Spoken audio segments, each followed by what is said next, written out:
Assalamualaikum warahmatullahi wabarakatuh. Salam budaya rahayu-rahayu untuk kita semua. Jadi untuk pembahasan kali ini saya akan menceritakan kisah nyata yang dialami seorang perempuan yang mengalami suatu kejadian yang di luar logika kita, yaitu pacaran dengan genderuwo. Jadi narasumber saya ini sebenarnya tidak mau menceritakan kisah ini ke publik ya, tapi setelah satu minggu kemudian dia berpikir bahwa ini bisa dijadikan pelajaran buat teman-teman wanita yang suka keluyuran di tengah malam, dan akibatnya seperti yang dialami oleh narasumber tersebut menceritakan kepada saya supaya dijadikan pelajaran untuk kita semua. Kisah ini berawal dari Mbak Melati yang pada saat itu kerja di salah satu kota yang ada di Jawa di beberapa tahun yang lalu. Itu menceritakan kisahnya kepada saya dimulai waktu dia bekerja di kota tersebut. Jadi selama bekerja selama 5 bulan, Melati tersebut numpang kos bersama teman wanitanya atau teman waktu di lokasi kerja tersebut. Jadi kerjanya kan mulai pagi jam 8 sampai jam 4 sore ya. Jadi kalau malam itu sudah tidak ada kegiatan lagi. Jadi yang awalnya Mbak Melati itu di kampungnya itu pendiam atau tidak jarang keluar rumah atau jarang keluar malam, ketika sudah terkena pergaulan bersama teman-temannya yang di kota, sesama teman-teman kerjanya tersebut, dia suka keluyuran tengah malam seperti itu, atau sekedar jalan-jalan atau cari makan tersebut ya, sering nongkrong-nongkrong sampai jam 2 pagi atau jam 3 pagi. Jadi singkat cerita, setelah bekerja di kota tersebut sudah sampai 1 tahun, dia waktu hujan gerimis dia pergi ke salah satu pusat keramaian yang ada di kota tersebut sendirian, dan biasanya itu ditemani oleh temannya satu kos. Itu waktu itu temannya tidak mau karena memang hujan rintik-rintik. Jadi Melati tersebut nekat untuk pergi ke luar, ke kota tersebut untuk sekedar cari makan atau cari kopi di tempat tongkrongan tersebut. Dan akhirnya setelah duduk-duduk di pojokan tempat seperti taman lah, jadi setiap kota itu biasanya ada taman. Di taman tersebut berkenalan dengan seorang cowok, ceritanya berkenalan dengan seorang cowok yang cukup tampan dan juga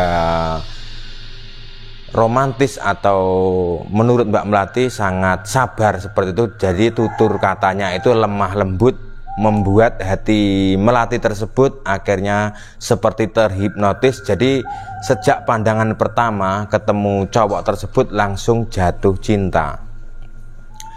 Jadi singkat cerita, jadi hampir setiap malam Melati tersebut sering ketemu cowok tersebut ya, hampir setiap malam selama 1 bulan lebih, ketemuan di taman tersebut. Dan dia ketika temannya satu kos tersebut mau ikut, selalu mengelak bahwa alasannya dia punya janji dengan pacarnya seperti itu. Dan ketika temannya pengen melihat pacarnya itu tidak diperbolehkan sama sekali. Jadi Mbak Melati juga bercerita kepada saya bahwa kenapa kok temannya waktu itu tidak diizinkan ikut seperti itu. Alasannya takutnya cowok tersebut jatuh cinta ke temennya, karena Mbak Melati merasa bahwa dia lebih cantik dari temennya tersebut. Itu alasannya. Jadi menurut saya juga masuk akal juga, karena menurut Mbak Melati pasangan yang ditemui atau pacar barunya itu memang benar-benar ganteng atau gagah seperti itu ya. Selama menjalani 1 bulan, kemudian sang cowok itu mengajak untuk cari kos ya, dan Mbak Melati juga setuju aja, karena sudah yang namanya jatuh cinta ya seperti itu. Mungkin teman-teman juga pernah mengalami seperti itu, jadi langsung diiyakan aja. Jadi singkat cerita, Mbak Melati itu pamit kepada temannya bahwa dia akan cari kos lain bersama pacarnya seperti itu ya. Jadi singkat cerita setelah mendapatkan kos masih tidak jauh dari tempat kos lamanya, itu sekitar 2 km ya. Mbak Melati itu sudah intinya sudah tergila-gila ya. Ketika ketemu ibu kos tersebut mengatakan dia kos sendiri. Jadi dia itu tidak bilang kalau kos bersama pacarnya ya. Menurut Mbak Melati, jadi selama menjalani hubungan sama pacarnya itu, tetangga kosnya dan ibu kosnya, pemilik kosnya itu tidak tahu bahwa Melati tersebut membawa pasangan. Tidak ada yang tahu ya, seperti itu. Jadi tetangga kosnya akhir-akhir setelah 2 bulanan, 3 bulan itu pernah mendengar kalau Mbak Melati itu mengatakan bahwa setiap malam merintih-merintih seperti itu, dan pernah ditanya ketika mau mandi. Jadi mau kamar mandinya kan kamar mandi bersama seperti itu. Jadi, Mbak, semalam kok merintih-merintih, apa sakit atau gimana? Enggak apa-apa, cuma bilang gitu, kata Melati ya ketika ditanya tetangga kosnya. Di hubungan atau sudah seperti suami istri dengan pacarnya tersebut sudah berjalan 1 tahun itu, Mbak Melati mulai curiga ya. Dia kemudian menanyakan alamat rumah sang pacar tersebut ya, karena pengen diperkenalkan dengan kedua orang tuanya, karena antara pacarnya dan Mbak Melati tersebut sudah berjanji akan melanjutkan ke jenjang pernikahan. Jadi singkat cerita, sang pacar menyetujui untuk mengajak ke rumahnya ya. Jadi waktu itu Mbak pacarnya itu pulang duluan ke rumah untuk alasan mempersiapkan atau memberitahu kedua orang tuanya supaya tidak kaget atau supaya tidak kaget kalau sudah mendapatkan calon istri. Itu alasan seperti apa yang dikatakan Mbak Melati ya. Jadi singkat cerita sudah dikasih alamat. Jadi dari kota tersebut perjalanan sekitar 2 jam ya. Sekitar 2 jam naik bis. Sesampainya di salah satu desa sesuai alamat tersebut, itu dicari-cari akhirnya sampai kebingungan mencari, tanya kepada masyarakat juga tidak ada yang mengenal, dan akhirnya sempat tanya ke salah satu perangkat desa tersebut. Jadi salah satu perangkat desa tersebut itu istilahnya kalau zaman sekarang orang yang mengerti atau orang yang dituakan tentang hal-hal spiritual yang ada di kampung tersebut. Jadi perangkat desa tersebut langsung mengatakan ke Mbak Melati, sering Mbak orang yang seperti sampean itu datang kemari ke kampung ini menanyakan alamat ini dengan nama seperti ini ya. Itu sudah sering, bukan hanya Mbak aja. Itu otomatis Mbak Melati langsung lemes ya. Ini kisah nyata lor ini bisa dijadikan pelajaran buat teman-teman ya. Ini langsung Mbak Melati langsung lemes bahwa di kampung tersebut tidak ada yang namanya yang dicari Mbak Melati atau ya nama orang tuanya seperti itu ya. Jadi ketika ditelepon itu juga punya nomor HP juga aktif tapi tidak diangkat, di SMS juga tidak dibales seperti itu ya. Jadi Mbak Melati itu langsung puyeng lemes, langsung diajak ke rumah rumah perangkat desa tersebut ya. Di sana dikasih minum, juga sedikit diobati untuk menyadarkan Mbak Melati tersebut dari gangguan-gangguan makhluk halus ya. Jadi menurut Mbak Melati ketika dibilang oleh salah satu perangkat desa tersebut mengatakan bahwa Mbak Melati itu selama 1 tahun lebih itu menjalin hubungan dengan genderuwo ya.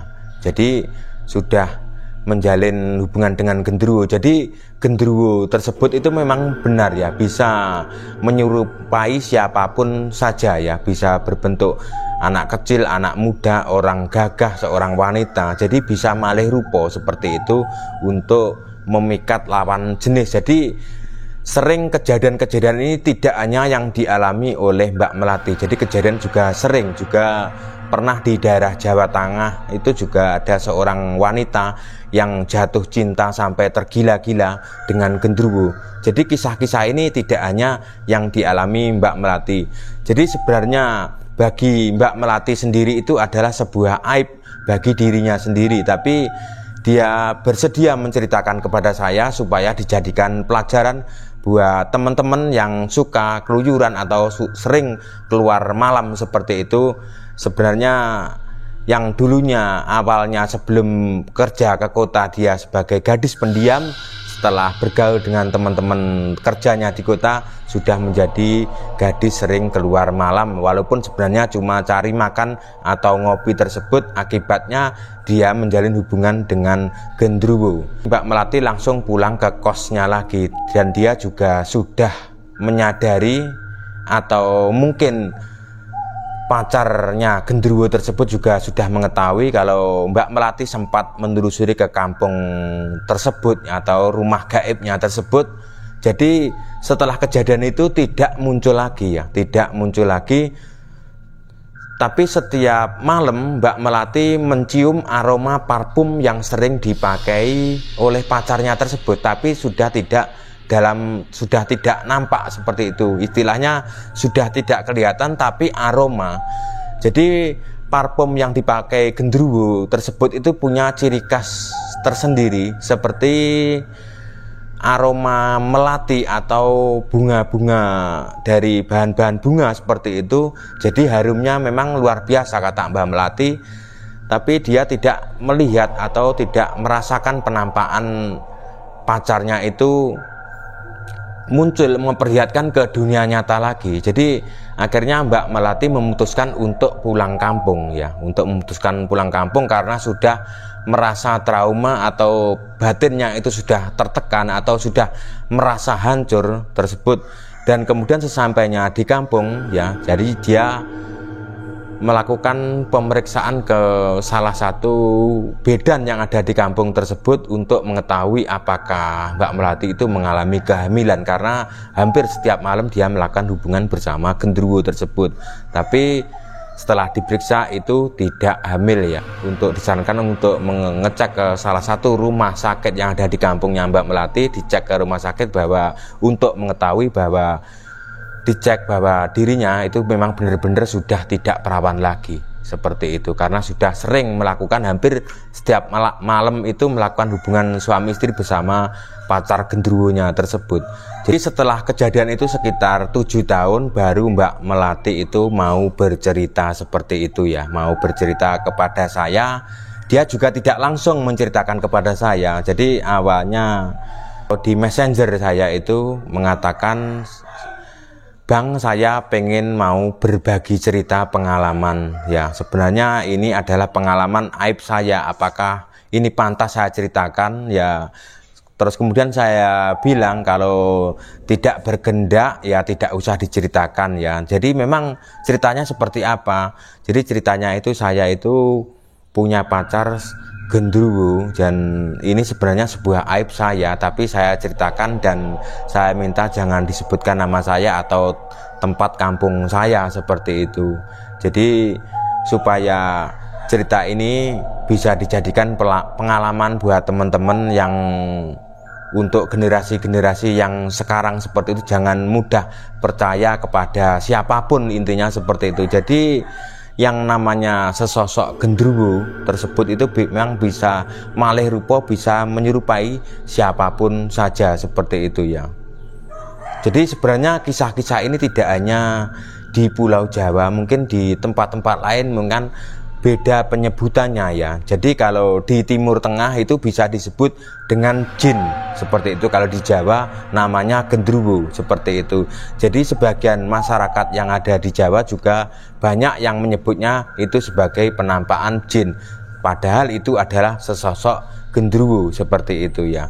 Jadi memang setiap wilayah itu berbeda-beda penyebutannya atau namanya, tergantung kepercayaan masyarakat lokal di wilayah tersebut ya. Jadi cukup sekian cerita kali ini yang dialami Mbak Melati. Semoga Mbak Melati bisa melupakan semuanya, bisa dijadikan pelajaran atau bisa dijadikan bimbingan hidup untuk menuju yang lebih baik. Jika video ini menyinggung perasaan panjenengan yang tanpa saya sengaja ya, itu saya minta maaf yang sebesar-besarnya ya. Mungkin kejadian itu hampir mirip-mirip sama kejadian di tempat lain, tapi memang ini kisah nyata yang dialami Mbak Melati dari Pulau Jawa ya. Terima kasih, salam budaya Nusantara.